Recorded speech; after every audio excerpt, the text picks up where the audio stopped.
अपने अपने बल का वर्णन कर रहे हैं, पर हनुमान जी मौन हैं।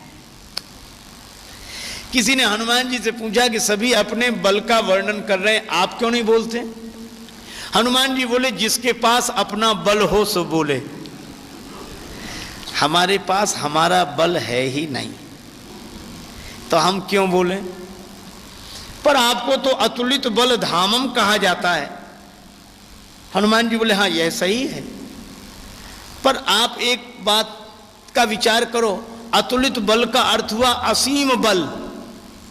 हनुमान जी बोले, असीम बल तो भगवान का हो सकता है, जीव का बल असीम नहीं हो सकता। कहा फिर?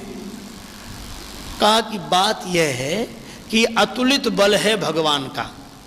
कैसे मान लें? का एक आदमी बल देखने आया था। कौन? इंद्र का बेटा जयंत। 60 चाहत रघुपति बल देखा, और सीख का बाण पीछे लगा, सब जगह मारा मारा भटकता हुआ भाग रहा था। नारद जी की प्रेरणा से राम जी की शरण में आया। प्रभु ने पूछा, क्यों आए थे? बोले, बल देखने। देख लिया? हाँ। राम जी ने ऐसे ही विनोद में पूछ दिया, कितना है बल मुझ में? जयंत ने कहा, अतुलित बल अतुलित प्रभुताई, मैं मतिमंद जान नहीं पाई। तो ये अतुलित बल है राम जी का। और हनुमान जी बोले, हमने एक काम किया। क्या? जास हृदय आगार बसई राम सर चापधर।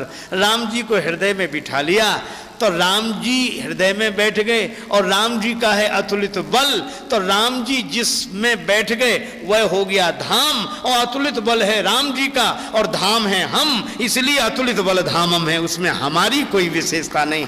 यह तो राम जी का अतुलित बल है। अच्छा ठीक है। हनुमान जी बोले, हमारे पास हमारा बल नहीं, तो हम क्यों बोले? जामवंत जी समझ गए। तो जामवंत जी ने सोचा कि हनुमान जी को जगाना चाहिए। तो किसी में अहम भाव जगाना हो तो प्रशंसा करनी होती है। अब जामवंत जी ने प्रशंसा की।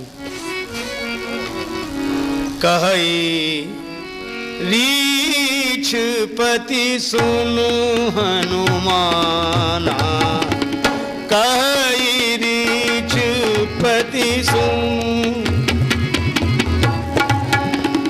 का चुप साधे रहा बलवाना,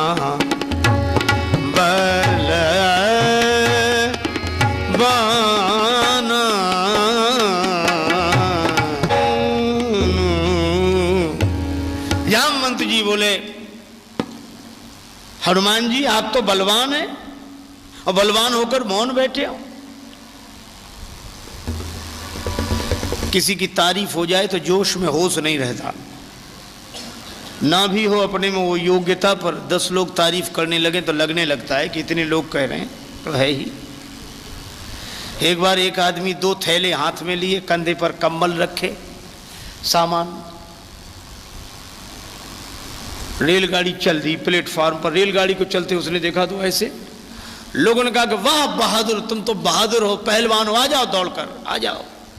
उसने दौड़ लगाई, बैठ गया डिब्बे में, सामान रख लिया, लेकिन रेल के डिब्बे में बैठा तो उदास। तो लोगों ने पूछा, तुम्हारी रेलगाड़ी छूट रही थी और मिल गई, अब क्यों उदास हो? कहने लगे, उदास तो इसलिए हूँ, मुझे रेलगाड़ी में बैठना ही नहीं था, मैं तो किसी को बैठाने आया था। जिन्हें बैठाना था वो तो प्लेटफार्म पर रह गए। बोले, फिर तुम क्यों बैठ गए? बोले, तुम्ही ने कहा कि वाह बहादुर आ जाओ, वाह बहादुर आ जाओ, तो मुझे ये होश ही नहीं रहा कि मुझे प्लेटफार्म पर रहना है कि रेलगाड़ी में। तो तारीफ होने पर आदमी को होश नहीं रहता।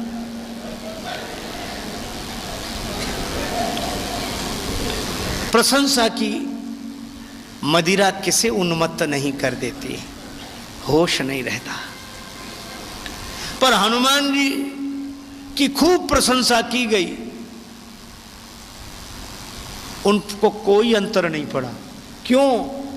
प्रशंसा सुनकर उन्मत्त वे होते हैं जिनके हृदय में अभिमान बैठा होता है, लेकिन जिनके हृदय में भगवान बैठे हों वे प्रशंसा सुनकर उन्मत्त नहीं होते। हनुमान जी की प्रशंसा की, आप बड़े बलवान हो। हनुमान जी नहीं उठे। सोचा प्रशंसा कम हुई, कहा आप ही बलवान नहीं, आपके पिता पवन बड़े बलवान और आप भी पवन पुत्र हैं, तो उन्हीं की तरह बलवान है, बुद्धि विवेक विज्ञान के धाम हैं। हनुमान जी नहीं बोले। देखो क्यों नहीं बोले? सीधी बात है, जो जिस कमरे में सो रहा हो उसी कमरे की कुंडी खटखटाओ दरवाजे की तो आदमी जागेगा, और उस कमरे में है ही नहीं तो जागे कैसे?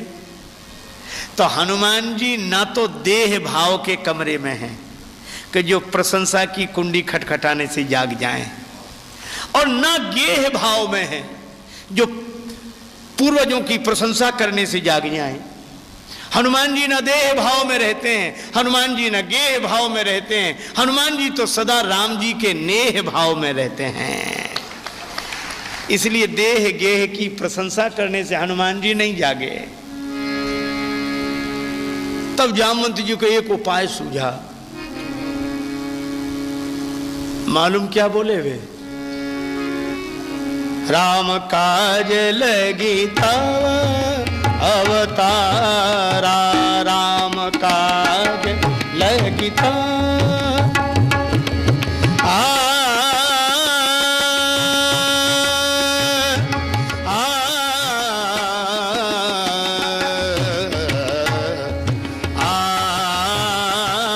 राम काज लगी अवतारा, राम काज लगी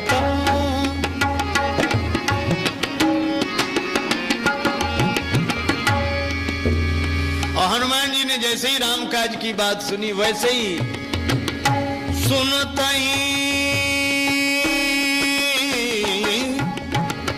भयउ पर्वताकारा,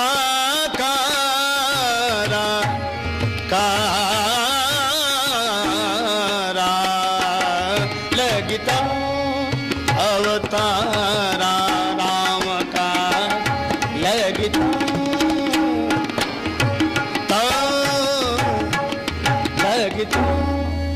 जैसे ही जामवंत जी ने कहा कि वीर बजरंग बली पवन कुमार, तुम्हारा अवतार तो राम काज के लिए हुआ है, और जो राम जी का नाम सुना तो सुनते ही भयउ पर्वताकारा।